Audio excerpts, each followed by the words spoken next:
Hello friends, welcome back to our YouTube channel Samriddhi classes. आप लोग का हार्दिक स्वागत है। तो हम लोग बिहार के एग्जाम के दृष्टिकोण से सबसे इम्पोर्टेंट टॉपिक जो है हर बार एग्जाम में पूछे जाते हैं, जिसे 1 से 2 क्वेश्चन डेफिनेटली आते ही आती हैं। तो ये ऐसा टॉपिक है जिसको आप एस्केप नहीं कर सकते हैं। एग्जाम से पहले आपको एक बार देखना जरूरी है। यदि पहले से देखे हुए हैं तो इसको रिविजन के तौर पर ले सकते हैं। ऐसे वीडियो को फास्ट फॉरवर्ड के तौर पर 1.5 गुना मल्टीप्लीकेशन में करके देख सकते हैं। ये जो है आंकड़े हैं जो जातिगत आधारित है, जनगणना के आधार पर बेस पर दिया गया है। इसके अकॉर्डिंग बात करें तो जनगणना से रिलेटेड जितने भी टॉपिक्स हैं और जो मेन फैक्ट्स हैं इसको दिया गया है 2023 के ऑनवर्ड्स और 2011 से कंपैरिजन करके और 2001 से भी कंपैरिजन करके जो 2001 की जनगणना हुई थी बिहार की, तो उस पर देखें तो उसके कंपैरिजन के तुलना में जिस तरह से एग्जाम में पूछे जाते हैं कि 2001 के 2011 से तुलना करके बताइए, तो इस तरह के क्वेश्चन आपको देखने को मिल सकते हैं। तो ये आप लोग इसी में सेशन में बने रहिएगा और ध्यान से सेशन को सुनिएगा तो आपको बेनिफिट हो सकता है। ये जो बात करें, जो लेटेस्ट बिहार जातिगत आधारित जनगणना हुआ था 2023 में, उस पर यह है। इससे पहले हम लोग एक फैक्ट्स को जान लेते हैं। जो जनगणना शुरू हुआ था सबसे पहले 1872 ईस्वी में लॉर्ड मेयो के द्वारा चालू किया गया था। जो फर्स्ट इनफॉर्मल यानी पूरी तरह से फॉर्मल नहीं हुआ था 1872 में, जो लॉर्ड मेयो के द्वारा किया गया था, पूरे देश की जनगणना की गई थी। ठीक है। इसके बाद 1881 में पहली जनगणना जो हुई थी पूरी डिटेल्स में हुई थी और पूरे जनगणना के बाद में 1881 से लगातार कंटिन्यूस 2011 तक भारत की जनगणना हुई है। प्रत्येक 10 वर्षों में ये जनगणना की जाती है। इसमें यानी बात करें तो 10 की वृद्धि के बारे में जान सकते हैं कि 10 साल के अंतराल पर देश में जनसंख्या में किस तरह से चेंजेज आ रही हैं, लिटरेसी में आ रही है, धार्मिक रिलीजन में, स्वभाव में। ठीक है। उसकी जनसंख्या में किस तरह से परिवर्तन आ रहे हैं, कितनी जनसंख्या जो है शहरों में निवास करती है, कितनी ग्रामीण परिवेश में निवास करती है, उसकी ग्रामीण परिवेश की लिटरेसी कितनी है, शहरी की कितनी है। इसके अलावा बात करें तो कौन सी जो धर्म के अनुयायी हैं सबसे ज़्यादा पढ़े लिखे हैं, इस पर भी हम लोग बात कर सकते हैं। ठीक है। तो ये काफ़ी इंपॉर्टेंट हो जाता है एग्जाम के दृष्टिकोण से। तो इस पर बने रहेंगे तो आपको एक क्वेश्चन का बेनिफिट जरूर होगा। ठीक है। तो ये जो थोड़े से फैक्ट रहे हैं उसको देख लिया हम लोगों ने। इसको देखते हैं कि बिहार के जनगणना के देखिए 2023 का ये रिपोर्ट का प्रकाशन किया गया था बिहार सरकार द्वारा 2 अक्टूबर 2023 को। जिसकी बात करें तो पहली, इसके अलावा अगर बात करें तो पहली जो जातिगत आधारित जनगणना हुई थी तो आज़ादी से पहले हुई थी 1931 में। उसके बाद 1941 में भी इस तरह की जनगणना हुई थी जिसके आंकड़े तो एकत्रित किए गए थे, लेकिन इसको प्रकाशित नहीं किया गया था, यानी पब्लिश नहीं किया गया था 1941 में। इसके अलावा बात करें हमारा जो आज का मेन टॉपिक है जनगणना, जो 2023 के जातिगत आधारित रहा है। इसकी बात करें तो सर्वे के आंकड़े के अनुसार अगर बात करें तो कुल जनसंख्या में कितनी जनसंख्या किस वर्ग की रही है उसके बारे में इसमें डिटेल्स में समझाया गया है। ठीक है। शहरों में जनसंख्या के बढ़ोतरी और ग्रामीण परिवेश में किस तरह से जनसंख्या में के परिवर्तन आ रहे हैं पैटर्न में, उसके भी बारे में बताया गया था। हमारे लिए जो एग्जाम में इम्पोर्टेंट है वही हम लोग को देखेंगे। इसमें बात करें तो इसके अकॉर्डिंग जो कुल जनसंख्या रही है बिहार की वो 13 करोड़ रही है, 13,07,25,310। इसके अलावा बात करें तो इस जनसंख्या में सबसे ज़्यादा जनसंख्या जो है किस कम्युनिटी की रही है, ये रही है हमारी ईबीसी यानी एक्सट्रीमली बैकवर्ड क्लास, यानी अत्यंत पिछड़ा वर्ग की जितने भी जनसंख्या है ये टोटल जनसंख्या में 36.01% की भागीदारी रखती है। इसके अलावा बात करें तो बैकवर्ड क्लास की जो जनसंख्या रही है यानी पिछड़ा वर्ग की जनसंख्या रही है 27.12% रही है। इसके अलावा बात करें तो एससी कम्युनिटी के जो पॉपुलेशन है वो 19.65% रही है, यानी 19.6% यानी अनुसूचित जाति की जो जनसंख्या रही है इतनी रही है। इसके अलावा बात करें जो पॉपुलेशन में सबसे ज़्यादा रही है वो अनरिजर्व कैटेगरी की रही है 15.52%।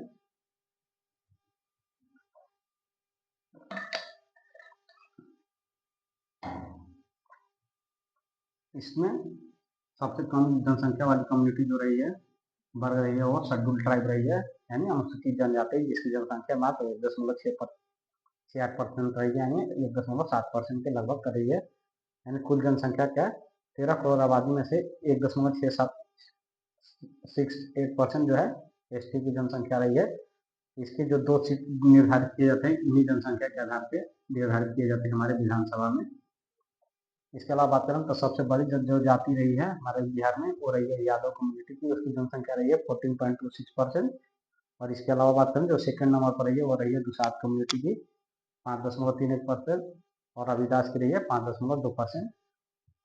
और धार्मिक आधार पर बात करें बिहार में जनसंख्या का क्या रेशियो रहा है, तो सबसे बड़ी कम्युनिटी उभर का ये हिंदू, जिसकी जनसंख्या रही है 81.9% यानी 81.9%। मुस्लिमों की आबादी रही है 17.7%, जो सेकंड लार्जेस्ट कम्युनिटी रही है। इसके अलावा बात करें ईसाइयों की कम्युनिटी जो है सबसे फोर्थ नंबर पर रही है, इससे ज़्यादा बौद्ध की रही है 0.0851%, और फोर्थ रही है ईसाई 0.0576%, यानी 0.0576%। इसके अलावा बात करें तो जैन कम्युनिटी की रही है 0.096%, और सिखों की कम्युनिटी जो रही है जनसंख्या तो 0.0113% रही है।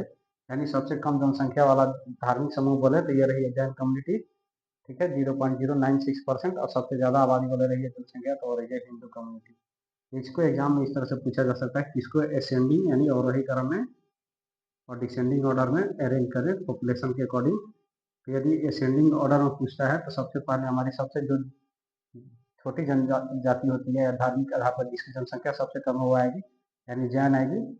इसके बाद आएगी हमारी कम्युनिटी सिख, इसके बाद आएगी हमारी कम्युनिटी क्रिश्चियन, और इसके बाद बौद्ध, इसके बाद इस्लाम, एंड लास्ट में हिंदू। इस तरह से आप लोग याद कर सकते हैं। इस एग्जाम में इस तरह के क्वेश्चन पूछे जाते हैं कि पॉपुलेशन के अकॉर्डिंग अरेंज करें कि किसकी जनसंख्या जो है बिहार में सबसे ज़्यादा और सबसे कम है, ठीक है। तो जातिगत आधारित जाति आधारित जनगणना आज़ादी के बाद तो हुए हैं, लेकिन इनके आंकड़े जो है जारी नहीं किए जाते रहे, जो हम लोग पहले भी देख चुके हैं। और इसका बात करें तो सोशल इकोनॉमिक कास्ट सेंसस 2011 की जो जनगणना है जिसके आंकड़े एकत्र करने का कार्य जो दिया गया था ग्रामीण विकास मंत्रालय और शहरी मंत्रालय को दिया गया था, जिसने ये काम बखूबी अंजाम दिया। इसके बाद में बात करें तो देश का पहला, इसके बारे में हम लोगों ने पढ़ लिया। जनगणना जो हुई थी 1872 में लॉर्ड मेयो के काल में हुई थी, और अब तक जो हुई है टोटल 15 बार जनगणना हो चुकी है, जो 1881 से काम करें तो लगातार 10 वर्ष में होने वाली है, ठीक है। पहली जो हुई थी लॉर्ड मेयो के द्वारा कराई गई थी 1872 में। अब कुल जनसंख्या की बात करें तो 2011 की जनगणना के अनुसार अगर देखें हमारा 2023 की जनगणना के अनुसार 13,07,25,310 जनसंख्या रही है, और 2011 में रही है 10,40,99,452, जिसमें पुरुषों की आबादी की बात की जाए तो 52.1% और महिलाओं में 47.9% रही है। दशकीय वृद्धि की बात करें 2001 से अगर हम तुलना करें तो ये 2011 में 25.42% की बढ़ोतरी हुई थी। अब इसमें अगर बात करें 2001 से लेकर 2023 के बीच में 2011 से 23 के बीच में कितने परसेंट की वृद्धि हुई है, तो हम लोग ऐसे भी काउंट कर सकते हैं। देखिए 13,07,25,310 में से अगर हम सब्ट्रैक्ट करें 10,40,99,452, ठीक। और ये जितने आएंगे इसमें हम 10,40,00,000 से अगर डिवाइड कर देंगे 100 से गुना कर देंगे तो हमको परसेंटेज प्राप्त हो जाएगा। तो इसको जो परसेंटेज आएगा इसको हम इसलिए बताएं क्योंकि एग्जैक्ट जब हम लोग याद करते हैं तो एग्जाम में हॉल में भूलने की बीमारी होती है तो भूल जाते हैं। यदि वो डाटा याद ना रहे तो ये भी डाटा यदि याद रहेगा तो हम इसको कैलकुलेट कर सकते हैं कि किस तरह से हमारी जनगणना जो बढ़ी है कितने परसेंटेज बढ़ोतरी हुई है। इसके अलावा बात करें तो जो 2011 में जनघनत्व रहा है बिहार का वो रहा है 1106 वर्ग प्रति वर्ग किलोमीटर। यदि इसको डिफिनेशन दें कि जनघनत्व किसको बोलते हैं, यानी एक मान लीजिए एक वर्ग है यानी स्क्वायर जो जिसकी एरिया जो है 1 किलोमीटर चारों साइड से है, और इसके बीच में जो आवास जो व्यक्ति निवास करते हैं जितनी उसको क्या बोलते हैं जनघनत्व। तो इसमें हमारे बिहार में देखें तो 1106 व्यक्ति हैं जो प्रति वर्ग किलोमीटर में रहते हैं, और ये देश में सबसे ज़्यादा है यानी पॉपुलेशन डेंसिटी में बिहार सबसे आगे है, टॉप पर है। इसके अलावा बात करें 2001 की जनगणना जब हुई थी तो उसमें बिहार जो था तीसरे स्थान पर था।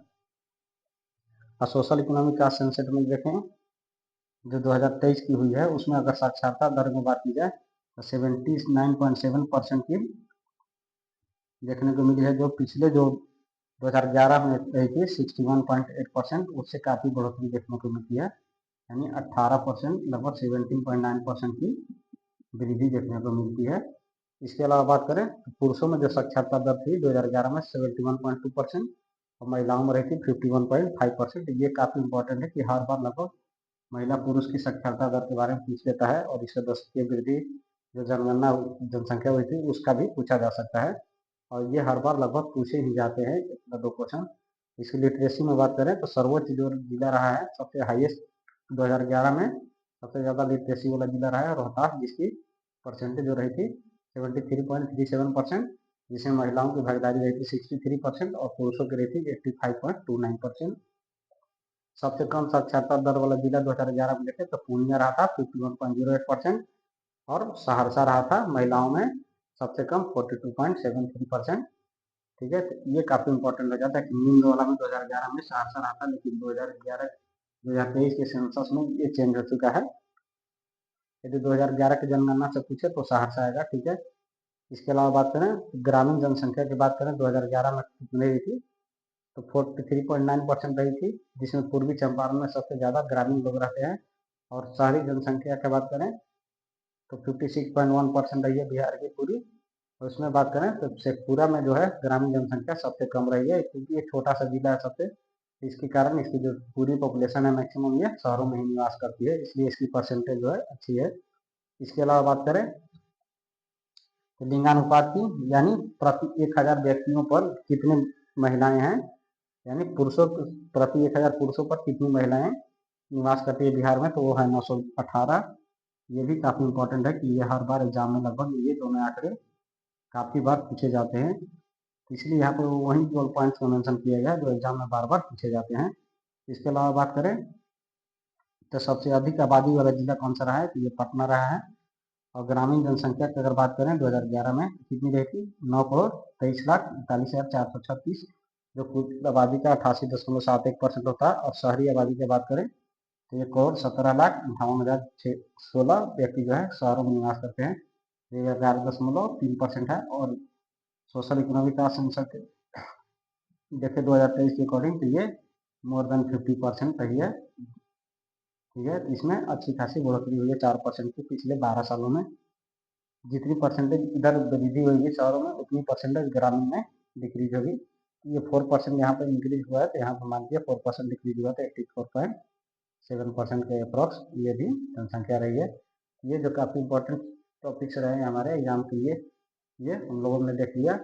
मिलते हैं नेक्स्ट वीडियो में, यदि उसमें हम लोग 2001 से 2011 की जनगणना के बारे में कंपेरिजन करके देखेंगे कितनी पॉपुलेशन चेंजिंग आई है, क्या क्या उसका सिनेरियो रहा है। इसके बाद 2011 से 2023 के भी पूरी डिटेल्स में देखेंगे। ये एग्जाम की दृष्टिकोण से दिया गया जो हाल में एग्जाम होने वाला है BPSC का, उसमें आपको बेनिफिट हो सकता है कि छोटे से में ज़्यादा अंक कैसे प्राप्त करें। ठीक है, यदि वीडियो अच्छी लगती है तो इसको लाइक करें, शेयर करें और दोस्तों में जरूर मेंशन करें।